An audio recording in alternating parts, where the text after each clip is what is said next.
telah memperkenankan kita untuk berkumpul di sini dalam rangka sosialisasi penyebaran tentang pemahaman budaya positif di SD Negeri Karangsari 1. Kepada Bapak Kepala Sekolah Bapak Suprino Yanto, kepada Bapak Ibu Guru rekan sejawat SD Negeri Karangsari 1 yang saya hormati serta saya banggakan.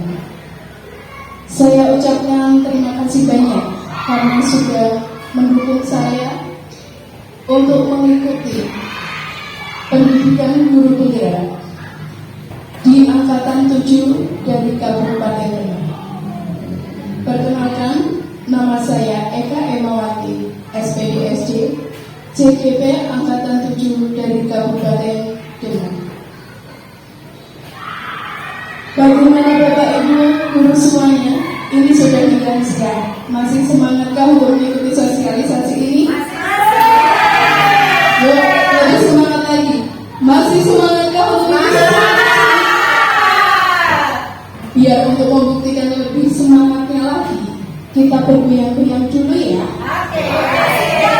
Ya, monggo Bu. Silakan semuanya berdiri. Ayo Pak, monggo Pak.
Alhamdulillah kita tadi sudah lumayan ya untuk pemanasan. Kita sudah melaksanakan pemanasan yang Bapak Ibu guru semuanya semangat sekali. Langsung saja Bapak Ibu, di sini saya sebagai sini saya memiliki tujuan dari kenapa saya itu mengumpulkan Bapak Ibu semuanya untuk mengikuti sosialisasi ini. Ada dua tujuan dari sosialisasi ini. Satu itu tujuan untuk saya sendiri, dan yang satu adalah tujuan bagi Bapak Ibu guru semuanya. Tujuan yang pertama yaitu saya sebagai calon guru penggerak itu tugasnya untuk melengkapi tugas aksi nyata modul 1.4 tentang budaya positif. Sedangkan untuk tujuan bagi rekan sejawat, ini guru imbas, itu sama artinya dengan guru imbas, di mana Bapak Ibu guru semuanya nanti akan memahami pentingnya mengetahui kebutuhan belajar murid dan lingkungan pembelajaran yang nyaman. Yang kedua, mampu menggerakkan komunitas sekolah untuk bersama-sama mengembangkan dan mewujudkan visi sekolah yang berpihak pada murid dan berlandaskan nilai-nilai kebajikan universal. Yang ketiga, memahami konsep pendidikan menurut Ki Hajar Dewantara yang dihubungkan dengan konsep budaya positif di lingkungan sekolah yang berpihak pada murid. Yang keempat, mampu melakukan evaluasi dan refleksi tentang praktik disiplin di sekolah. Yang terakhir, mampu memahami peran sebagai guru untuk membangun budaya positif dengan menerapkan profil pelajar Pancasila. Bapak Ibu semuanya, kenapa di sini saya mengambil ini? Budaya positif ini itu merupakan salah satu budaya yang pastinya itu pembiasaan-pembiasaan yang sudah sering kali kita lakukan.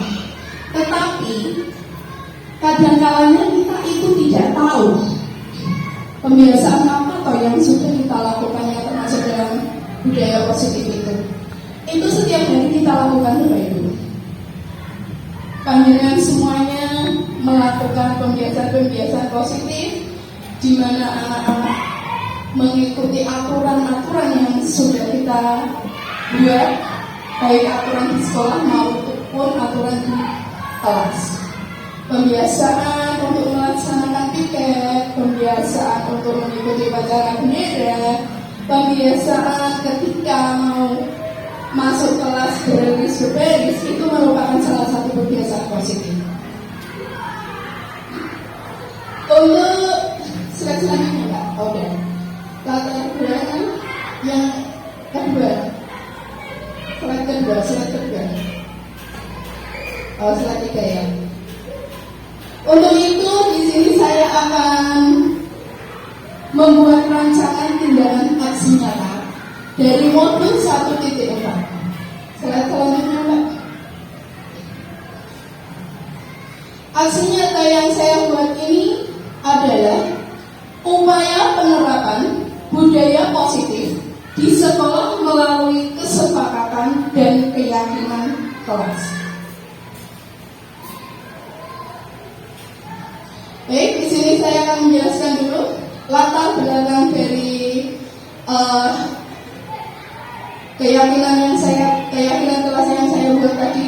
Menurut Ki Hajar Dewantara, tujuan dari pendidikan adalah menuntun segala kodrat anak untuk mencapai keselamatan dan kebahagiaan yang setinggi-tingginya, baik sebagai manusia maupun sebagai anggota masyarakat. Seorang anak diberi kesempatan mereka untuk menggali, mengembangkan minat, potensinya, bakatnya. Jadi kita itu tidak boleh yang namanya kita mencegah anak itu untuk mengembangkan potensinya saja. Menurut Ki Hajar Dewantara itu kita harus berhamba pada anak. Semua pembelajaran yang nantinya ada di sekolah kita itu nanti harus berpihak pada murid, di mana kita tidak terfokus pada nilai, tapi nanti melihat karakter, melihat bakat dan melihat anak itu sendiri-sendiri. Jadi setiap anak itu nilainya nanti akan berbeda-beda. karena tidak sama. Pembiasaan positif di sekolah sangatlah penting untuk dikembangkan dan diterapkan. Semua itu dikarenakan sekolah merupakan bagian dari pusat pendidikan, di mana sekolah itu adalah tempat tumbuh, tempat bersemainya. Ibaratkan itu pabdi, itu adalah tempat bersemainya di sawah. Kalau ini anak-anak kita itu dianggap sebagai benih-benihnya. Jadi sekolah ini adalah sawahnya, tempat bersemainya. Anak-anak kita itu untuk membentuk karakter yang nantinya salah satu langkah untuk membentuk lingkungan kelas yang mendukung terciptanya budaya positif, yaitu dengan mengusung kesepakatan kelas. Kesepakatan kelas itu dapat kita lakukan di dalam lingkup kelas. Yang kita itu kesepakatan kelas itu nanti yang membuat adalah kita dengan murid kita, yang nantinya juga diketahui oleh orang tua siswa itu sendiri. Jadi dengan kesepakatan kelas itu akan mengendalikan di dalam kelas itu untuk membentuk karakter, untuk mengembangkan pembiasaan-pembiasaan positif itu. Jika mereka melakukan kesalahan, kita hanya bisa mengingatkan. Ingat, kesepakatan kelas itu kita buat, pasti anak akan mulai berpikir. Jadi dia akan sadar diri untuk melakukan pembiasaan positif itu lagi. Selanjutnya, oke, apa itu budaya positif? Budaya positif adalah suatu pembiasaan yang bernilai positif, yang di dalamnya mengandung beberapa kegiatan yang mampu menumbuhkan karakter yang baik. Itu adalah pengertian dari budaya positif itu tersendiri. Silakan. Tujuan dari budaya positif ini atau pembiasaan positif di lingkungan kelas atau sekolah itu adalah menciptakan suasana lingkungan yang aman, nyaman, dan menyenangkan. Itulah yang akan kita menjadi tujuan akhir itu kita dapat istilahnya kita itu dapat menciptakan lingkungan yang menyenangkan sekali. Jadinya anak itu tidak bosan. Jadi mereka itu dapat menerima pembelajaran dengan baik tanpa kita harus begini begitu. Nah itu makanya kita kembali saja ke KHD dulu. Kita itu menuntun, mendidik anak agar mereka itu lebih baik. Dan salah satunya itu tadi yang sudah saya jelaskan, kesepakatan dan keyakinan kelas itu dibuat secara bersama-sama, yaitu dengan guru dan siswa, dan juga bisa berhubungan dengan orang tua, Bapak Ibu guru semuanya. Di SD kita kan juga melaksanakan implementasi kurikulum merdeka, meskipun baru kelas 1 dan kelas 4, tapi nantinya semuanya nanti dari kelas 1 sampai kelas 6 itu akan melaksanakan implementasi kurikulum. Dan satu dari pembelajaran yang sudah saya terima itu, kita harus membuat yang namanya kesepakatan kelas. Nanti bisa dibuat game atau apa untuk membuat kesepakatan kelas itu, yang nantinya kesepakatan kelas itu nanti akan dipertanggungjawabkan oleh murid-murid kita. Selanjutnya Bu, tolak ukur terbentuknya kesepakatan dan keyakinan kelas yang dibuat oleh siswa bersama wali kelas atau guru. Siswa mampu menerapkan kesepakatan kelas secara konsisten, jadi bisa dipertanggungjawabkan. Suasana lingkungan kelas yang aman, nyaman, dan menyenangkan meningkatkan dan menumbuhkan karakter positif yang muncul dari dalam diri siswa seperti religius, disiplin, tanggung jawab, peduli mandiri, gotong royong. Tidak lepas dengan yang namanya profil pelajar Pancasila. Ada 6 dimensi profil pelajar Pancasila. Masih ingat Bapak Ibu? Sudah pernah mendengar 6 dimensi profil pelajar Pancasila? Oh masih. Coba apa saja 6 dimensi profil pelajar Pancasila? Oh lebihnya. Pelajar Pancasila beriman dan bertakwa pada Tuhan Yang Esa dan berakhlak mulia, berkebinekaan global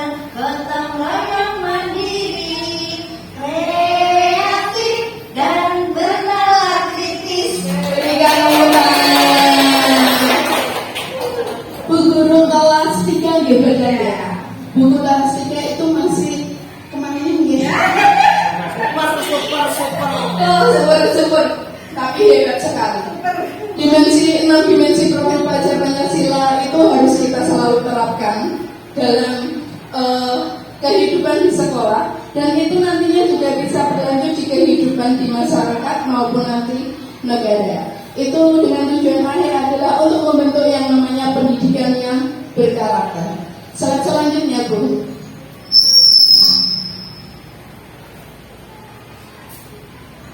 Dukungan yang dibutuhkan pastinya untuk mengikuti pendidikan guru penggerak yang saya ikuti saat ini, dan untuk melaksanakan sosialisasi pada siang hari ini, saya itu pasti membutuhkan dukungan untuk pelaksanaan ini, pelaksanaan tindakan aksi nyata ini.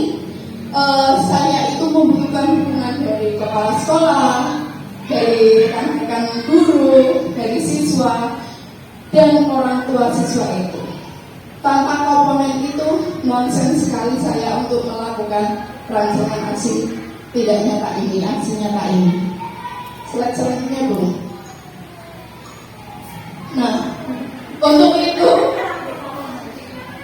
saya dalam untuk merancang tindakan aksi nyata ini, pastinya saya yang pertama yang akan saya lakukan adalah untuk menyusun rencana. Alhamdulillah, teman-teman saya itu sangat mendukung. Jadi kita menyusun rencananya bareng-bareng. Nah, ini untuk yang pertama, menyusun rencana. Slide yang kedua. Nah, saya yang kedua adalah koordinasi dengan kepala sekolah. Untuk mendapat dukungan dari kepala sekolah yang mengizinkan saya untuk mengikuti pendidikan guru penggerak sekaligus melakukan sosialisasi ini, pasti saya membutuhkan koordinasi untuk mendapatkan izin dari Bapak Kepala Sekolah. Selanjutnya, Bu. Yang ketiga, sosialisasi dengan warga sekolah. Ini bersama teman-teman. Warga sekolah itu aslinya begitu banyak. Ini saya mengambil beberapa dokumentasi saja, sosialisasi dengan warga sekolah, dengan teman-teman sejawat. Maka selanjutnya, Bu.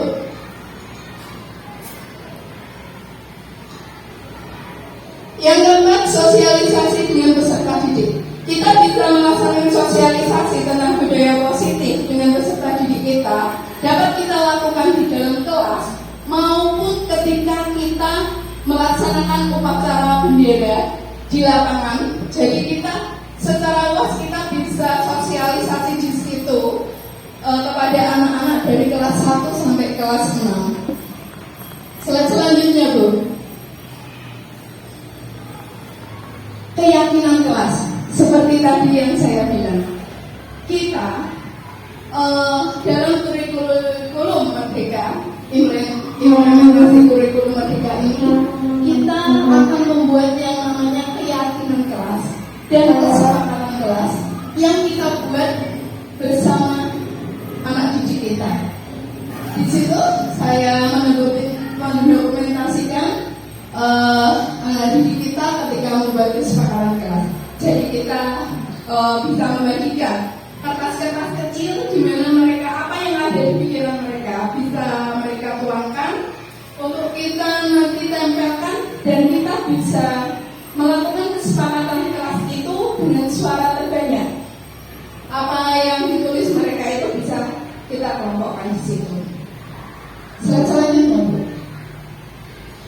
Ini selanjutnya adalah pelaksanaan budaya positif sesuai dengan keyakinan kelas, yaitu pembiasaan positif yang sudah kita lakukan setiap harinya. Itu adalah ketika anak-anak memasuki ruang kelas, mereka selalu bersalaman pada Bapak Ibu guru. Jadi untuk pembiasaan positif itu akan tertanam di hati mereka, yang pastinya akan mereka lakukan nanti sampai mereka pun dewasa. Dan mungkin mereka akan melakukan itu bisa untuk diturunkan kepada anak-anaknya.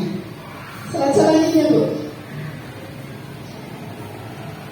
Suasana pembelajaran aman menyenangkan. Itu merupakan tujuan akhir kita, di mana dengan kebiasaan positif kita bisa menciptakan pembelajaran aman, nyaman, dan menyenangkan dari keyakinan kelas yang sudah kita buat tadi. Slide selanjutnya, Bu. Nah, untuk tolak ukur yang sudah saya jelaskan dari daya positif tadi itu sudah cukup. Sekarang saya mau bertanya pada Bapak Ibu guru semuanya untuk menjawab beberapa pernyataan, hanya sedikit ini. Nanti tolong ditanyain ya. Di sini, apakah Anda setuju dengan pernyataan ini? 1.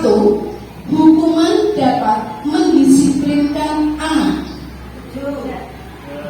Monggo, silahkan yang mau memberikan tanggapan dan juga Maaf teman-teman, saya setuju dengan hukuman dapat mendisiplinkan anak. Karena kalau anak tidak diberi sanksi, mereka akan seenaknya sendiri. Bagaimana? Demikian tanggapan dari saya.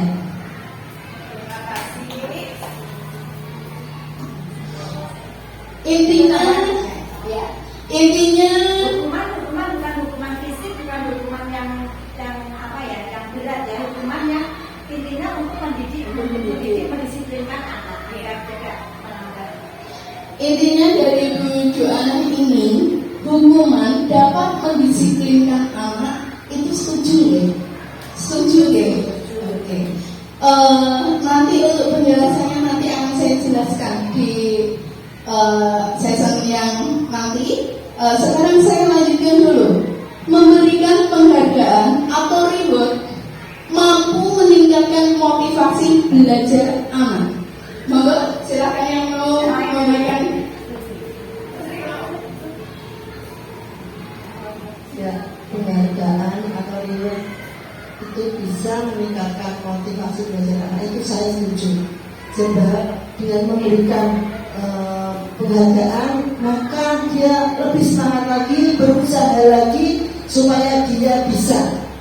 Kemudian mungkin anak-anak yang lain pun ingin seperti anak-anak yang diberi penghargaan. Nah, itu namanya meningkatkan motivasi belajar anak. Jadi memang semangat ya untuk mendapatkan penghargaan tadi.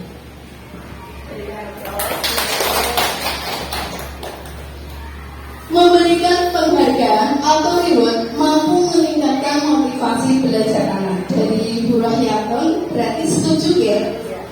Apakah ada tanggapan dari yang lain? Silakan, Bu Evi. Menurut saya untuk pemberian penghargaan atau reward itu bisa meningkatkan motivasi belajar anak, tetapi di sini tidak harus penghargaan atau reward itu berupa barang. Karena kalau penghargaan atau rewardnya berupa barang, anak-anak termotivasi, tetapi termotivasi apa? Untuk mendapatkan barang itu, tidak termotivasi untuk pengetahuannya. Karena seperti yang saya ajarkan itu, ketika saya memberi reward, ketika pelajaran berikutnya, Bu, penghargaan ini yang diminta adalah barangnya, bukan ilmu atau pengetahuannya.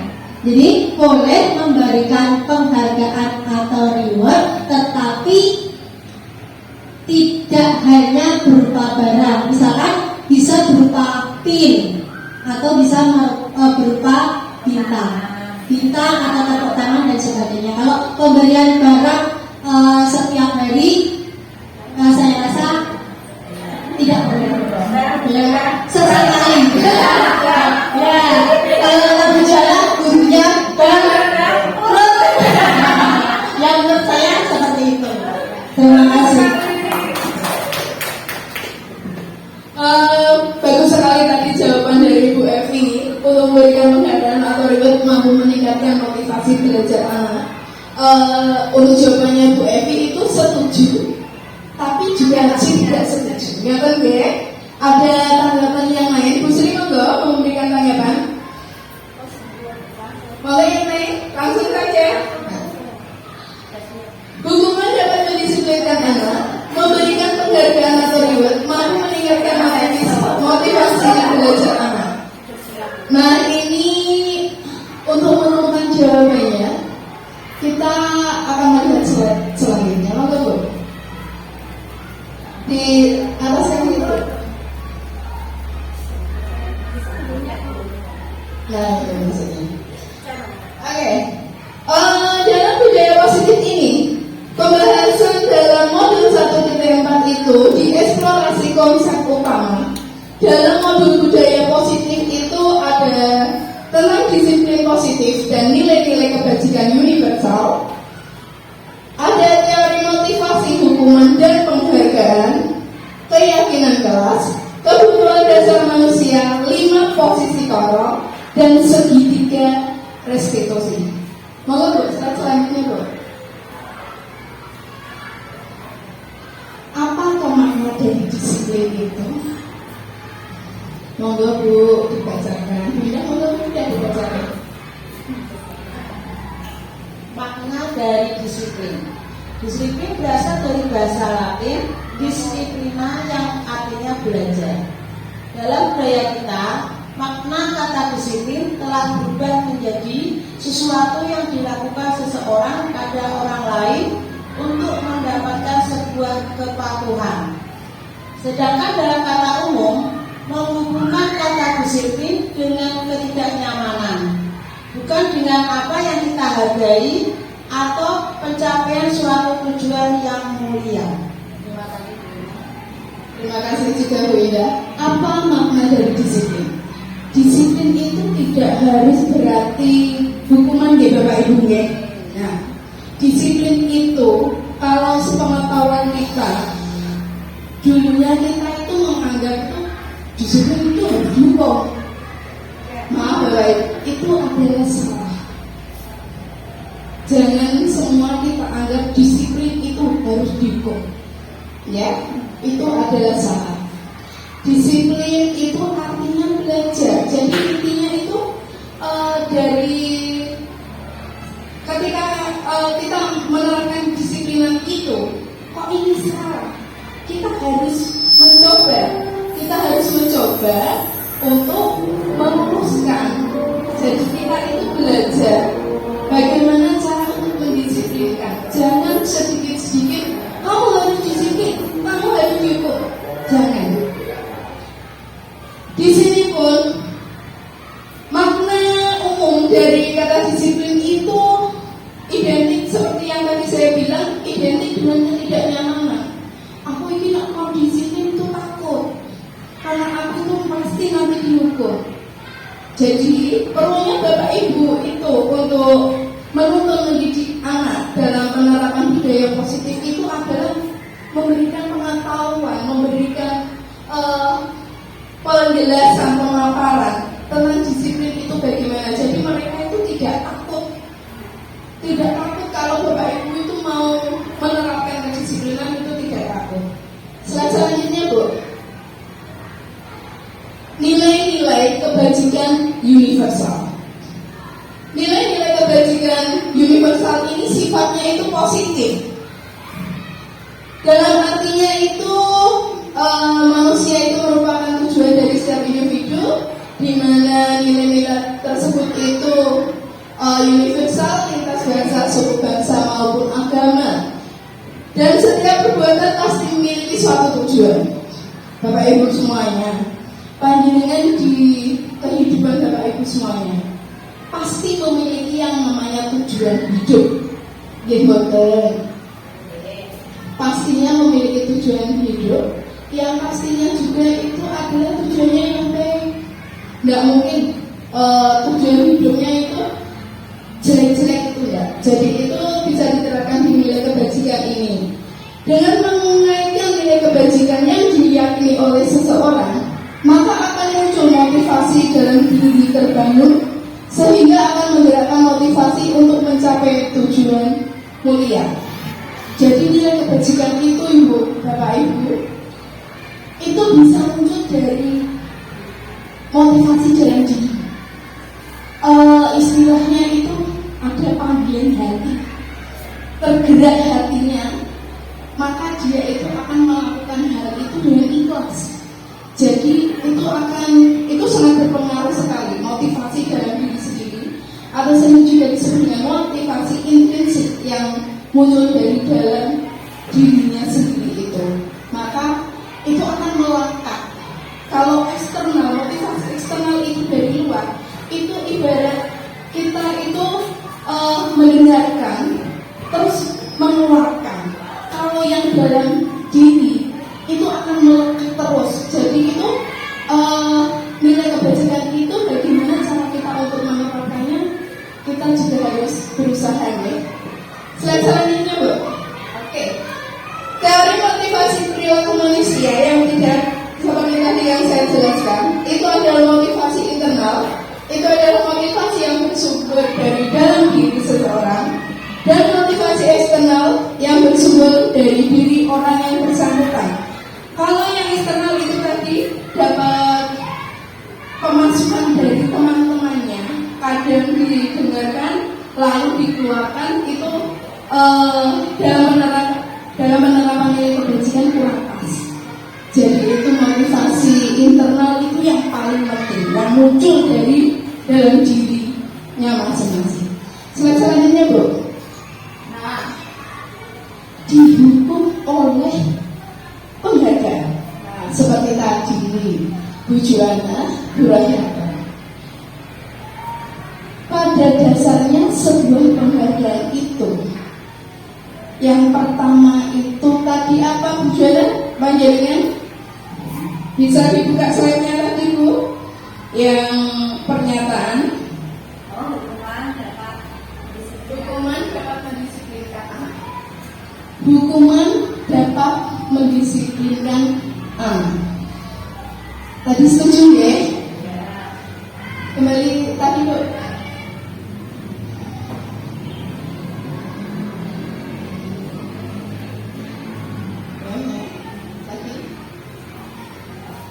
Pada dasarnya sebuah penghargaan itu tadi hukuman dapat mendisiplinkan anak, Bu Jana setuju, oke. Hukuman dapat mendisiplinkan anak. Memang disiplin itu tidak harus yang negatif terus, tidak harus mendukung, tidak harus berbalik. Kita untuk mendisiplinkan anak tadi yang namanya adalah belajar. Jadi kita harus menuntut mereka, jangan kita memakai kekerasan atau apa, itu memang tidak boleh. Itu sudah melanggar yang namanya kodrat anak dan kewajiban. Iya. Itu kan rumah. Iya. Tidak dibiarkan itu saja mengerjakan kan, dibiarkan aja kan enggak. Iya. Disuruh untuk mengerjakan. Pokoknya intinya itu ketika kita menghukum itu jangan kita menghukum, membimbing mereka, jangan mendukung. Jadi kita membimbing mereka, dia caranya jangan pakai kata-kata dikeluarkan, kita hukum, kamu tak hukum, itu tidak boleh gitu. Kita takut dengan yang hukum dulu, jangan lupa. Nah, terus itu yang penghargaan tadi yang kedua ya, yang tadi Bu Evi, Bu Jana tadi bilang, kalau pemberian reward itu dapat memotivasi. Nah, oke. Seperti yang Bu Evi bilang. Nah, begini, ini penghargaan mematikan kreativitas anak didik kita. Kita bisa melihatnya seperti ini. Tadi yang Bu Evi bilang, kalau anak itu ketika rewardnya hanya diberikan barang terus, itu akan mematikan kreativitas. Jadi kita pintar-pintarnya untuk mengolah bagaimana kita memberikan reward. Jadi itu untuk memberikan reward itu jangan dianggap negatif terus. Di sini penghargaan mematikan kreativitas anak didik kita itu saya berpikir tadi untuk yang hanya di pemberian barang-barang. Anak-anak itu semangat, aku bisa Bu, wah aku dapat permen kayak gitu. Anak-anak itu seperti yang gue bilang tadi, tidak niat untuk mendapatkan ilmu, tapi untuk caranya bagaimana ya, aku biar mendapatkan permen itu. Nah, itu pun makanya akan mematikan kreativitas anak didik kita. Jadi bagaimana kita ya, bagaimana kita mendidik dan menuntun anak didik kita untuk mencapai tujuan hidup mereka. Selanjutnya Bu, keyakinan dan kesepakatan kelas untuk mendukung motivasi intrinsik dalam diri siswa membutuhkan yang namanya keyakinan. Keyakinan itu pastinya akan muncul dalam diri anak itu. Jadi kita harus pintar-pintarnya untuk memberikan pengertian yang baik. Kesepakatan kelas, sebuah pendekatan yang lebih baik, itu mesti bisa diperbaiki. Yang lebih baik dengan mengedepankan peran aktif murid, sehingga setiap pendapat murid harus dihargai. Bapak Ibu semuanya, ketika melaksanakan kesepakatan kelas, kita harus menghargai apapun yang dikatakan anak itu, kita harus hargai, jangan mematikan mereka. Itu katakan jelek, tidak boleh, jangan. Kita harus menerima pendapat mereka sesuai dengan kodrat anak, menggali potensi, bakat, dan minat anak itu sendiri. Selanjutnya Bu, kegiatan membuat keyakinan kelas, kita bisa melakukan dengan berdiskusi tentang peraturan, menempelkan keyakinan kelas yang seperti tadi yang saya lakukan, dan merumuskan peraturan itu menjadi sebuah keyakinan. Jadi mereka akan bertanggung jawab atas apa yang sudah mereka lakukan untuk membuat kesepakatan tadi. Selanjutnya Bu, bagaimana pembentukan keyakinan kelas?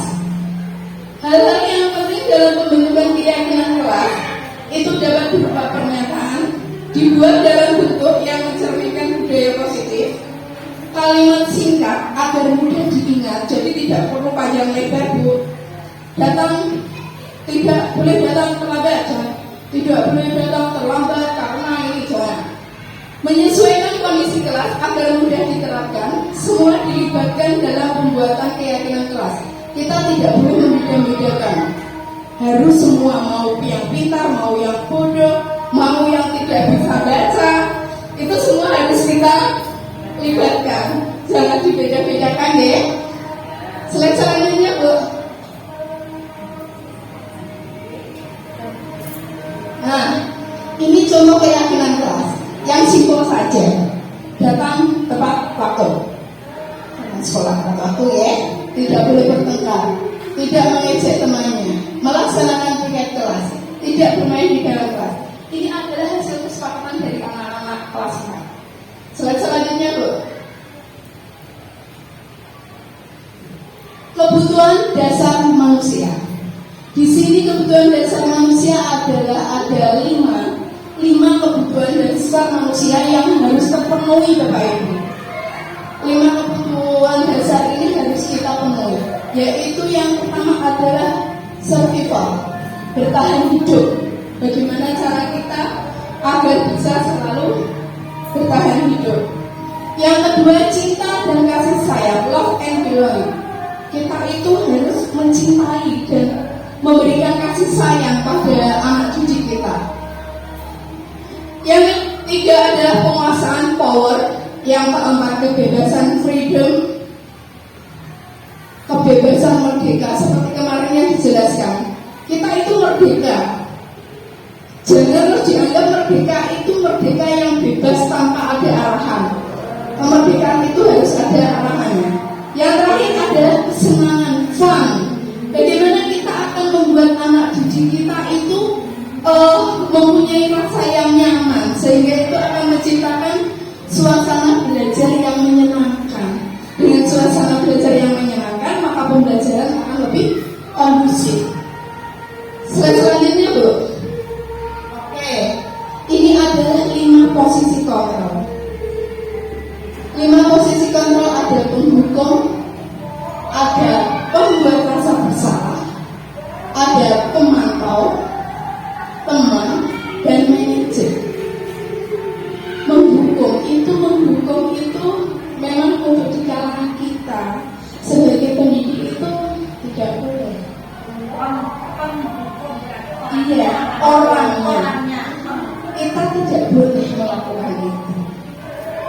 pemantau. Kita memantau itu bisa dikatakan dengan kalimat-kalimat. Kalimatnya ini nanti yang misalkan berbuat rasa bersalah. Kamu tidak datang tepat waktu. Kamu sudah sangat mengecewakan saya. Itu bagi murid itu nanti itu langsung menusuk ke hatinya. Diulang-ulang terus. Aku mau buat kau. Aku kok kayak milik kau. Nah, itu pun hasilnya itu untuk membuat rasa bersalahnya pun ini kita tidak boleh. Teman kita itu bisa sebagai orang tua, bisa sebagai teman, dan juga bisa sebagai sahabat mereka. Sama nggih teman sama sahabat nggih. Dan manajer dari 5 posisi kontrol yang diterapkan ini, yang paling pas dengan kita itu adalah yang manajer. Kita itu bisa mengarahkan mereka, tapi dengannya kebiasaan yang positif, dengan kegiatan-kegiatan positif yang nanti mereka akan muncul motivasi intrinsik yang ada di dalam dirinya sehingga akan memunculkan keyakinan pada dirinya itu sendiri. Selanjutnya, Bu. Nah, ini kita sudah sampai ke segitiga restitusi. Mbak bisa tanyakan sedikit, Mbak? Nah, segitiga restitusi. Di sini ada menstabilkan identitas. Kita akan melakukan semua hal yang terbaik yang bisa kita lakukan. Validasi tindakan yang salah dan menanyakan keyakinan. Selanjutnya, Bu. Oke. Di situ ini videonya mungkin tidak kelihatan, itu bisa diklik tapi Bu. Ini adalah contoh segitiga restitusi yang sudah saya lakukan pada modul 1.4. Itu bisa dibuka itu. Open. Nah, ini adalah kasus yang pertama yang saya angkat, yaitu Amanda Farhan terlambat sekolah.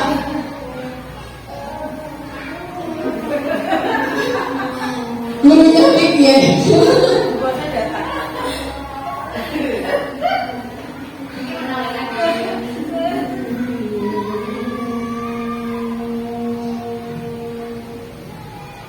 Cukup Bu, yang bisa dibuka. Yang kedua, ada 2 kasus yang saya angkat. Yang satu tadi adalah datang terlambat, yang keduanya itu adalah tidak mengerjakan tugas.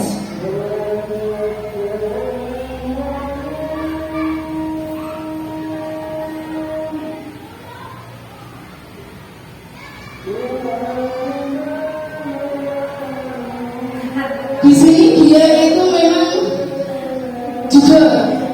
Jadi kita memang harus melatih kejujuran juga.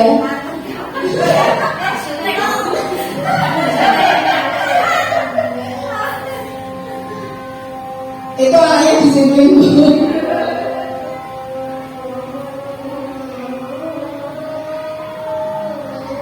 Suaranya tidak bisa keluar ya, Bu. Tidak apa-apa, Bu. Tidak usah, Bu.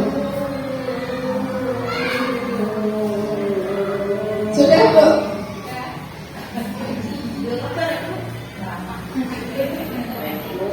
Oke, selanjutnya terima kasih.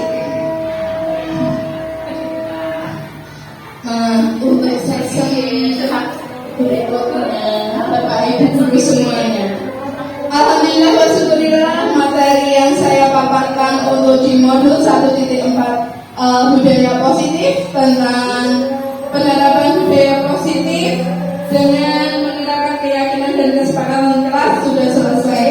Dan dari materi ini saya minta Bapak Ibu semuanya untuk memberikan refleksi dari materi yang sudah saya paparkan. Monggo silakan Bapak Ibu yang memberikan refleksi yang sudah saya paparkan. Monggo Pak Sinda.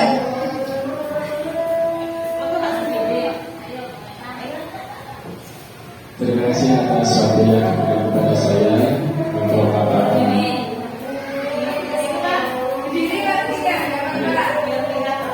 dari paparan yang dari Ibu Eka Emawati sungguh bagus sekali, sangat menginspirasi. Semoga dengan tugas ini kami dapat memberikan pengalaman pada kami sehingga mampu memberikan materi seperti yang sudah disampaikan. Terima kasih.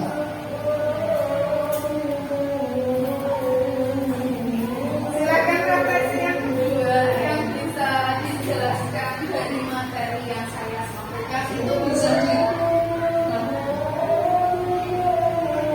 Oke, terima kasih atas kesempatan yang telah diberikan.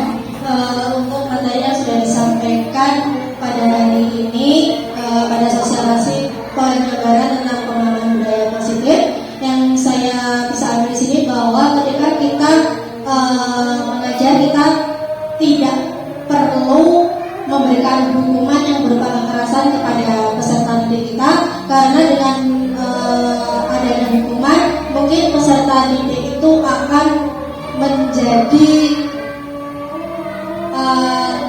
takut. Mungkin takutnya bukan berarti takut untuk besok harus mengerjakan, malah kebalikannya, mungkin dengan hukuman itu peserta didik menjadi takut untuk mengikuti pelajaran selanjutnya. Dan yang kedua, untuk pemberian reward, sebagai pendidik kita sebenarnya perlu memberikan reward, tetapi reward itu tidak selalu berupa barang. Bisa jadi pujian, bisa jadi dengan menggunakan pin juara, atau bisa menggunakan bintang supaya anak lebih termotivasi. Bukan berarti dengan pemberian penghargaan atau reward itu mematikan, sebenarnya tidak mematikan kreativitas peserta didik, melainkan peserta didik dengan adanya reward yang berupa barang tersebut, anak termotivasinya karena untuk mendapatkan barangnya, bukan karena pengetahuan yang sudah disampaikan oleh bapak atau ibu guru di dalam kelas. Saya rasa cukup itu yang bisa saya sampaikan. Terima kasih. Baik sekali refleksi yang sudah Bu Evi sama Pak Singgang sampaikan. Saya ucapkan terima kasih banyak kepada Bapak Ibu guru semuanya. Semoga dengan saya memaparkan tentang budaya positif dalam sosialisasi ini, kita akan bisa memberikan yang terbaik ke depannya untuk SD kita. Semoga saja nantinya kita dapat mewujudkan, dan kita harus mampu mewujudkan untuk menerapkan budaya positif ini untuk tujuan akhirnya adalah untuk membentuk pendidikan karakter siswa yang bermutu dengan visi, sesuai dengan visi sekolah kita nantinya. Semoga bermanfaat. Terima kasih untuk rekan-rekan semuanya. Wabillahi taufiq wal hidayah. Wassalamualaikum warahmatullahi wabarakatuh. Terima kasih semuanya. Terima kasih. Bangun dan bukalah. Assalamualaikum warahmatullahi wabarakatuh. Alhamdulillah wa syukurillah, saya ucapkan terima kasih kepada Allah Subhanahu wa Ta'ala yang tadi sudah memberikan kelancaran pada saya untuk mensosialisasikan penerapan budaya positif di lingkungan SD Negeri Karangsari 1. Setelah saya melaksanakan sosialisasi budaya positif tadi, saya itu merasa sangat lega sekali, di mana itu saya semakin optimis. Optimis saya itu seperti apa? Optimis saya itu saya mampu menerapkan. Saya harus mampu menerapkan budaya positif, khususnya di lingkungan SD Negeri Karangsari 1. Apresiasi besar saya ucapkan juga kepada teman-teman semuanya, khususnya guru, teman-teman guru semuanya, karena mereka sudah meluangkan waktunya untuk mengikuti sosialisasi budaya positif. Mereka sangat berantusias di sela-sela kesibukan mereka. Mereka sangat mendukung saya untuk mengikuti sosialisasi ini. Itu merupakan suatu bentuk dukungan yang penuh penuh sekali kepada saya. Mereka mendukung penuh saya mengikuti pendidikan guru penggerak ini sehingga terlaksananya sosialisasi budaya positif ini. Karena saya ini melihat teman-teman saya ini semangat, jadi itu saya semakin beroptimis. Mereka itu ketika mengikuti materi yang saya paparkan tadi, mereka langsung merespon dengan baik, di mana mereka langsung mengaitkan permasalahan yang ada di kelas mereka masing-masing, menemukan permasalahan-permasalahan yang ada di kelasnya masing-masing yang bisa langsung dihubungkan dengan materi yang saya paparkan tadi. Saya di sini saya yakin hal ini menunjukkan bahwa Bapak Ibu guru SD Negeri Karangsari 1 ini adalah seorang pendidik yang mampu melaksanakan pembelajaran sepanjang hayat. Di sini mereka bisa melihat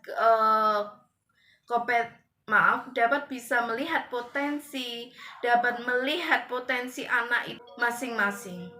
Di sini pun mereka menunjukkan bahwa mereka itu dengan mengeluarkan potensi mereka itu menjadikan dirinya itu pendidik yang lebih baik, yang mampu, yang nantinya akan menghantarkan muridnya untuk tujuan yang lebih baik dan tujuan yang ingin dicapainya.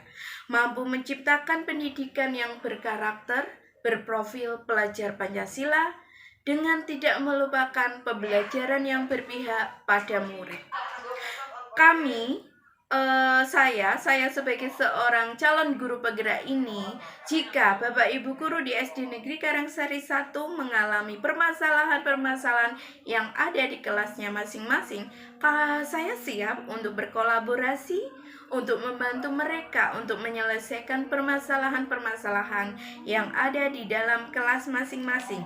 Dengan Bapak Ibu guru yang nantinya mampu memahami tentang nilai kebajikan, disiplin, teori motivasi, keyakinan kelas, 5 posisi kontrol, 5 kebutuhan dasar manusia, dan segitiga restitusi, mereka akan lebih mudah.